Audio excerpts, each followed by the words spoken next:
I am so done with this 50 series launch, but I am a glutton for punishment. I'm a bit of a masochist, so I do have a bit of news, okay? And we have a few bullet points here to go through today. And there is another launch. In fact, there's two more cards launching in the very near future, we're led to believe. In fact, we're led to believe that they're launching before February the 20th, or by February the 20th. So we'll take a look at what to expect from a 5070 Ti, and we'll have a look at the specs and ask, is the 5070 Ti really a 5060 Ti? Okay, I think there's a very strong argument for saying that it is. We'll take a look at the cable situation. There has been one case of a custom cable melting, and I just have a couple of thoughts about that. It's not a huge issue. It's not a major issue with the 5090 or 5080 or anything like that. It's just a cautionary tale. Another case perhaps of user error, but one that we don't know whether it's going to end well or not for the person who bought their 5090. So we'll take a look at that. And unfortunately, we have to look at more pricing woes. As if it wasn't bad enough, it's getting worse. So we're going to take a look at that. So let's move on. The launch, according to videocards.com, based on not official announcements, but information that's coming through from various retailers, that the launch will be on February the 20th, that the review embargo for the Founders Edition will lift on the 19th, and all the AIB, the cards from partners will be released on the 19th. The reviews will be released on the 19th. So that's all linked here. I'll put all my links, of course, in the description. So regional stocking supposed to have already started. Shipping out to the channels already started. The cards, of course, shipping to channels will involve sending out review samples and so on. And the press and influencer reviews. Okay, I'm not a big fan of influencer reviews. I like the hardware unboxed and Gamers Nexus style reviews. We will keep an eye out for those on February the 19th. And then the AIB cards on the 20th, at the same time that the cards go on sale. So who knows what kind of stock there's going to be? Is there going to be more than the 5080? Who knows? And will the price match what is advertised, or what Jensen stood up on stage and said was $749? We all, I think, would have doubts. But let's look at the specs. And I think the correct comparison is obviously with a 4070 Ti Super. The slides, of course, compare with the 4070 Ti, but there is a very significant uplift from the Ti Super over the original 4070 Ti, not least of which is 4 gigabytes of VRAM. So there may have been old benchmarks on the 4070 Ti that were limited by VRAM and bandwidth that were improved on with the 4070 Ti Super. Not to mention the extra CUDA cores and the extra maybe 10%-ish additional performance. So let's look at the difference in specs. There are 6% additional CUDA cores, 4 additional RT cores representing 6% as well. We have a little bit of a boost to the boost clock, 2.3%. It's not much, but it all adds a little bit extra, and a more significant bump to the memory bandwidth of 25%. To power the extra memory, the extra memory bandwidth, the GDR7, and perhaps the extra cores, we have a little bit of extra power, 5.3%. Not quite as much of an uplift, I think, as the 5080 had in going up 40 watts from 320 to 360. So we'll see, is that enough of a power envelope to power all of the extra components within it. The headline grabber is the reduction of $50 on the MSRP. That's 6.3%. Now, Forgive me for putting a laughing emoji in there because as we'll have a look at with the 5080 pricing, who thinks that that is realistic? Who really thinks you're going to have $750, I don't know, Prime models, Ventus models?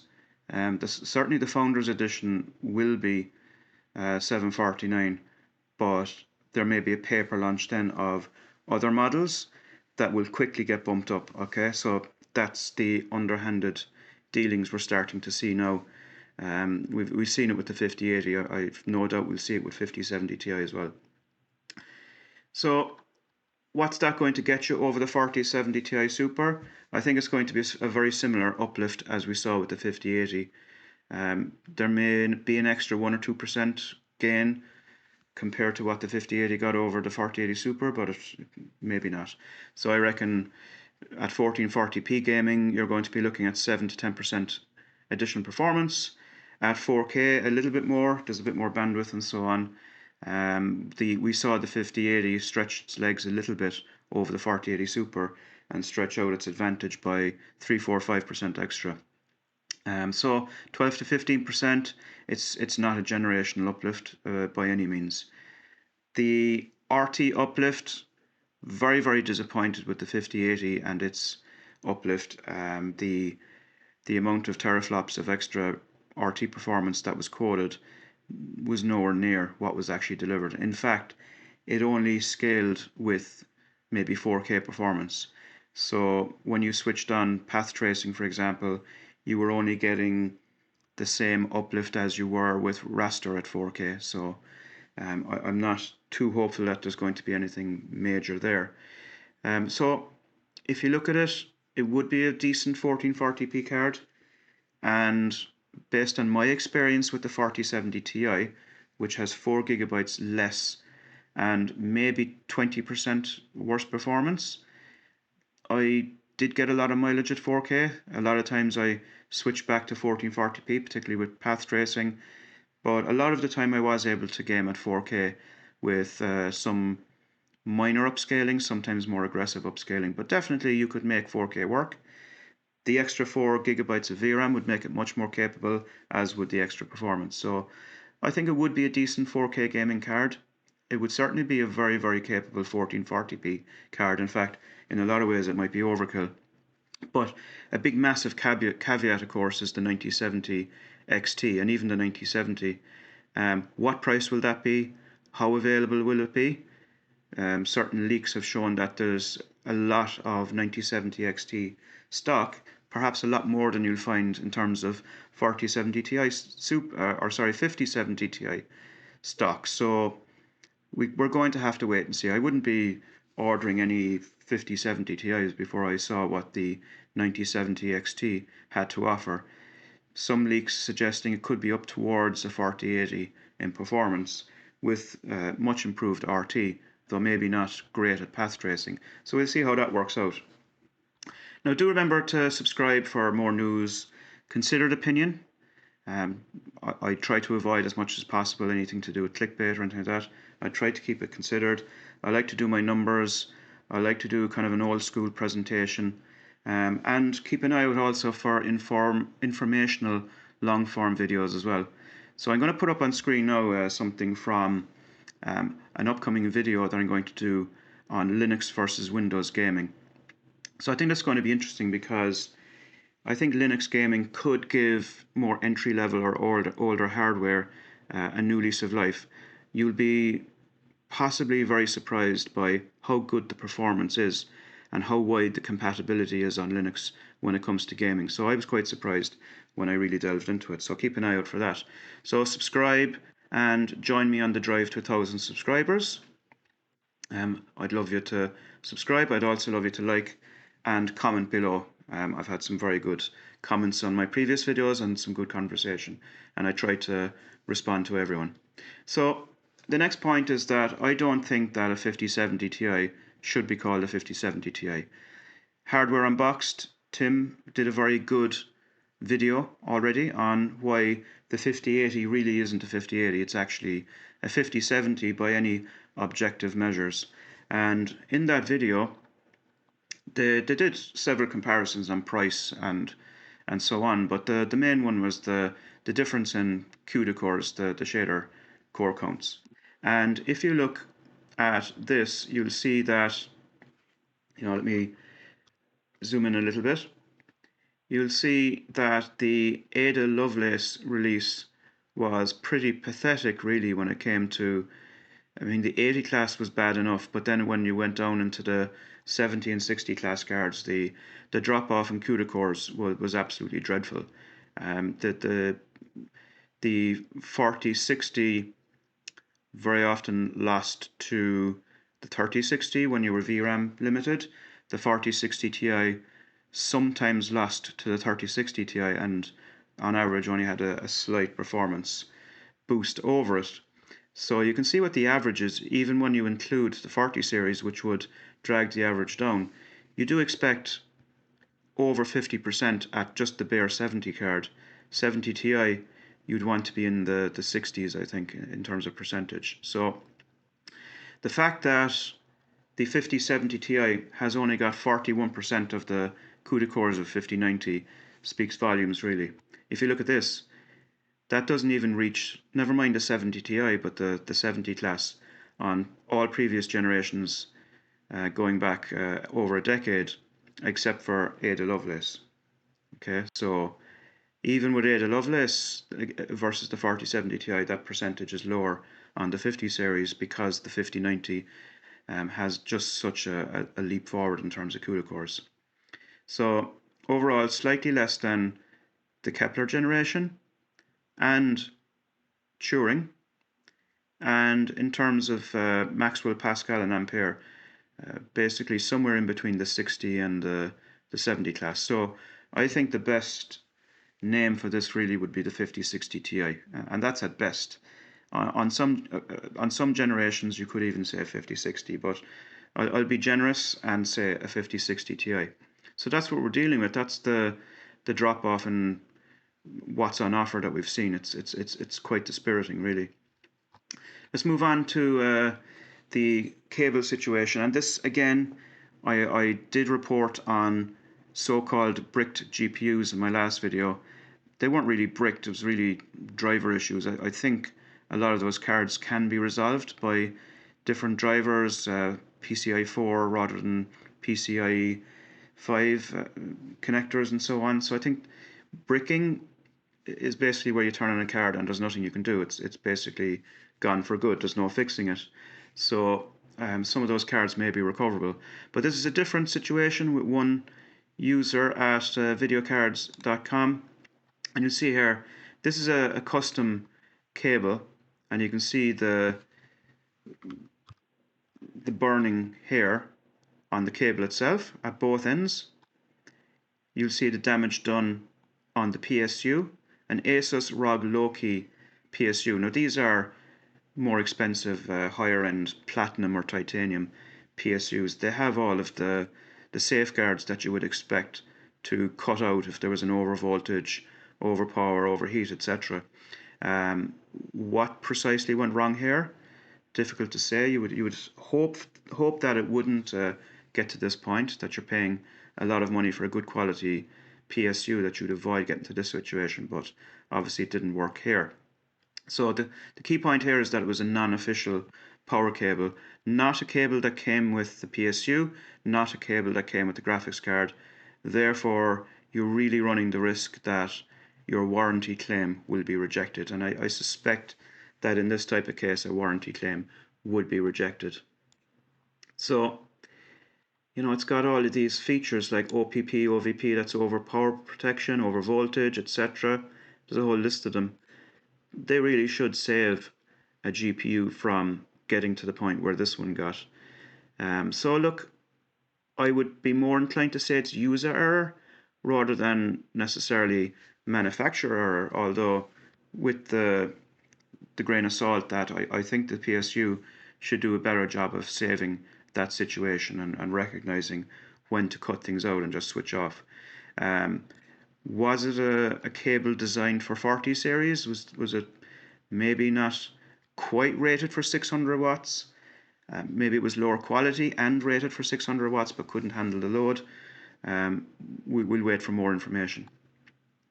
So the cautionary note is that adapters, they do introduce more connections, more points of contact, and you're just increasing the risk of even just 1 point of increased resistance that builds up heat and obviously leads to melting or even worse potentially. So do try to stick with cables supplied with the PSU, the power supply unit, and your GPU, because failing to do so in the event of a failure will most likely invalidate your GPU warranty or your PSU warranty.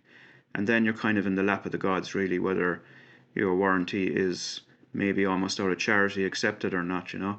And what do you think the odds are that the likes of ASUS or whoever the GPU manufacturer or NVIDIA, what are the odds that they'll actually, you know, honor the warranty when you didn't use the correct cables?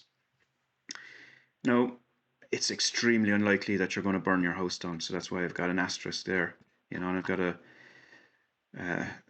Dell E generated image just to kind of alarm people, even though it's only one GPU and it's very unlikely to happen. You know, this is the kind of sensationalistic stuff you'll see out there from influencers or whoever. I'm kind of doing this tongue in cheek. I don't think this is ever realistic, although it's not impossible.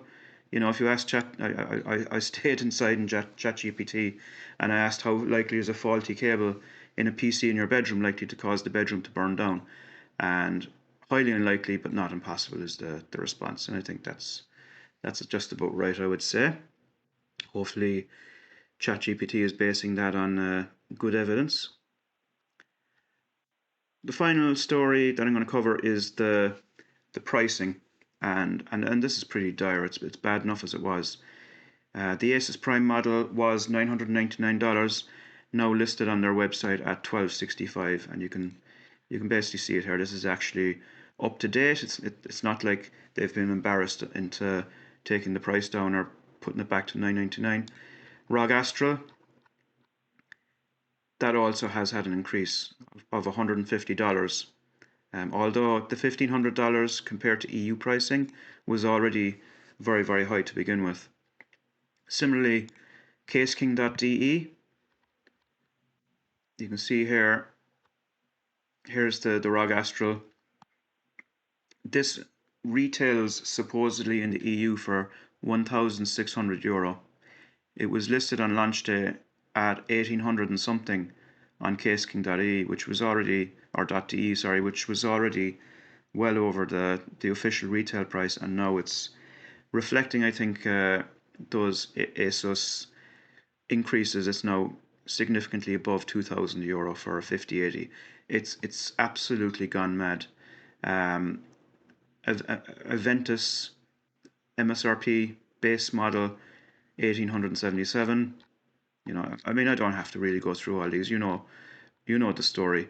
That there's very few places that are actually honouring what the proper retail price is going to be, and is that because they're being stiffed by the likes of ASUS or distributor, or is there import charges? Are they trying to get ahead of tariffs? I don't know. There's so many moving parts that it's difficult to say exactly what it is. So that's that. So based on Jensen's original presentation that a 5070 was equal to a 4090, well, I'm sorry to say, Jensen, but a 5070 is now a 4070 Super, and that's about the size of it, if even that. If you look at the specs, that's as far as it gets. It's not going to reach a 4070 Ti, I'm afraid. It's still only got 12 gigs. So, you know, I'm asking myself, why should I even bother covering it? I probably won't. I might mention it as a side note in some other video. I just don't see the point. It's so uninteresting that I don't think I'll bother, to be honest. And, you know, if anyone wants to see me go into detail on it in any way, you know, let me know in the comments, but I'm not inclined to. I think I said it in my last video that I've had enough, and I think I definitely have. I've got other stuff, more interesting videos to move on to. So, if you like this video, if you want to be kept up to date, and if you want to find out more about things like Windows versus Linux, AMD versus NVIDIA on Linux, and lots of other videos about game releases and so on, do subscribe, like, and let me know in the comments what kind of content you like to see, what you thought of the video, and basically sound off on anything to do with 50 series or anything else at all. So, and with that, I hopefully will see you in the next video.